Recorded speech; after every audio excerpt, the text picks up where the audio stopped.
दोस्तों, yes bank की बात करें स्टॉक के अंदर फ्राइडे को 2.5% के आसपास की गिरावट हुई। जो स्टॉक एक समय 32 रुपये तक पहुंच गया था, वो स्टॉक फिर से 17 रुपये तक आ गया है। काफ़ी ज़बरदस्त लॉस हो रहा है। इस समय बाजार काफ़ी कमज़ोर है।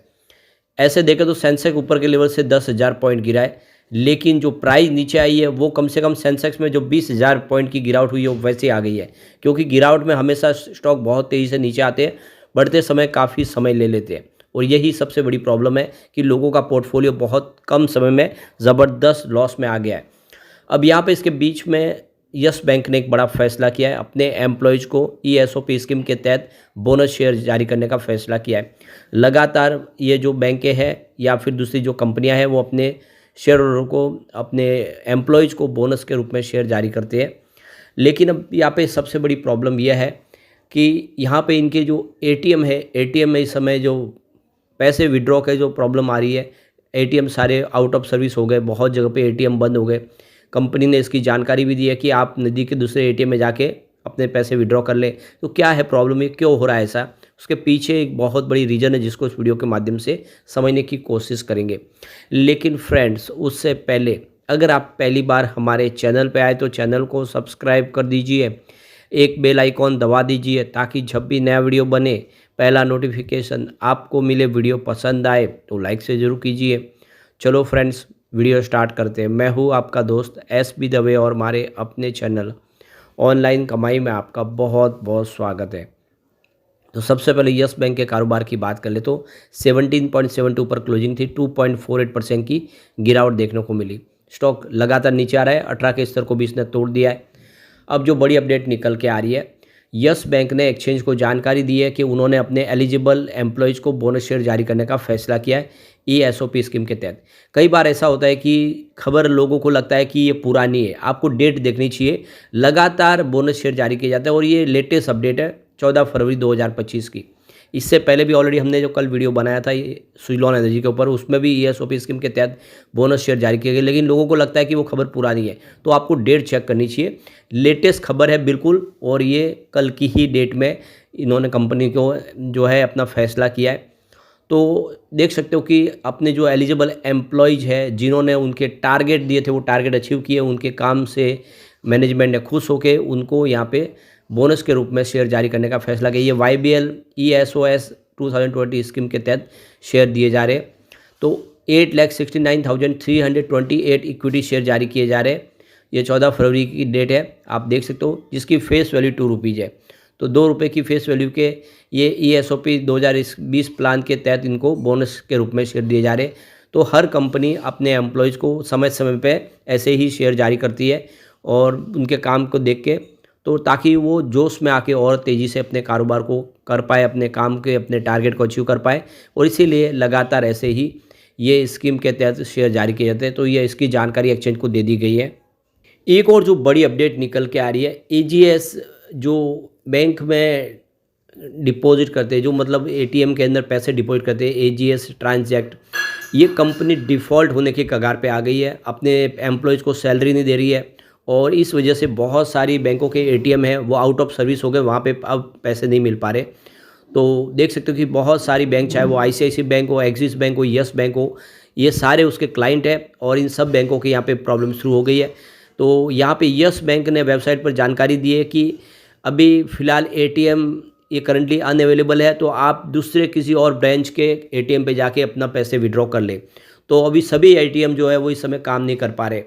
तो ये बड़ी एक प्रॉब्लम शुरू हो गई है। ये एजीएस ट्रांजैक्ट टेक्नोलॉजी जो कंपनी है, जो बड़ी बड़ी बैंकों के लिए एटीएम सेवाएं प्रोवाइड करती है, उनके अंदर कैश मैनेज करती है, लेकिन अब कंपनी की वित्तीय स्थिति बहुत ख़राब हो गई है, अपने एम्प्लॉयज़ को सैलरी नहीं दे पा रहे और इस वजह से एम्प्लॉय ने इसका विरोध करते हुए बैंकों में पैसा डिपॉजिट करना बंद कर दिया है। यानी जितने भी एटीएम है वहाँ पे वो पैसे डिपॉजिट नहीं कर रहे क्योंकि उनको सैलरी नहीं मिल पा रही, कई महीनों से उनकी सैलरी बाकी है।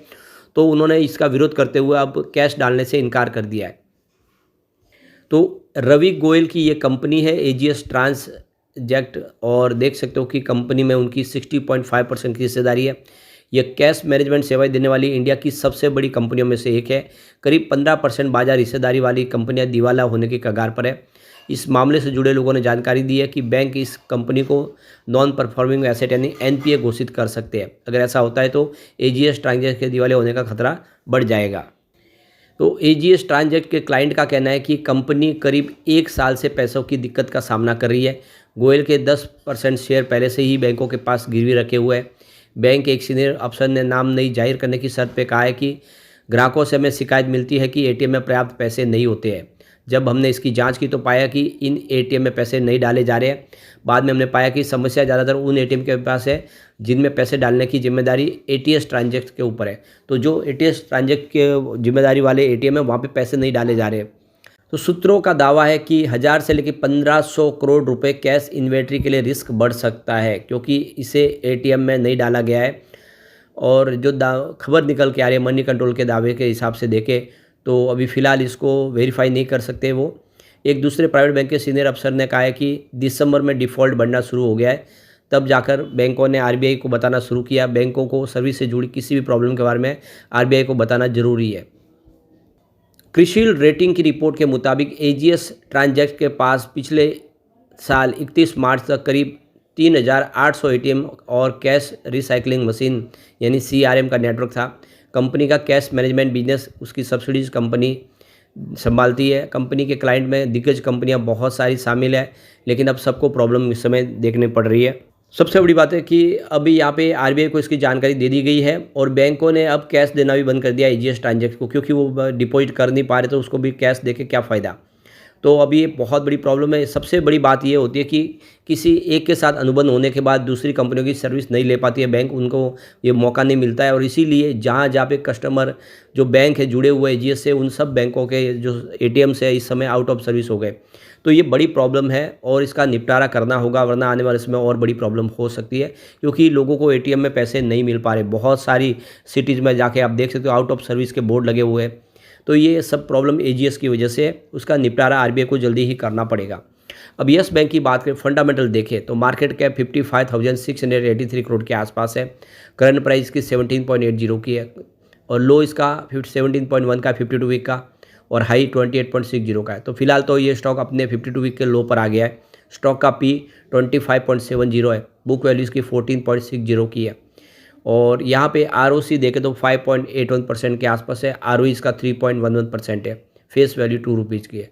तो फंडामेंटल तो ठीक है, लेकिन प्रॉब्लम सबसे बड़ी बात यह है कि इस समय बैंक की जो स्थिति है वो नाजुक इसलिए हो गई है क्योंकि शेयर की प्राइस काफ़ी नीचे आ गई है।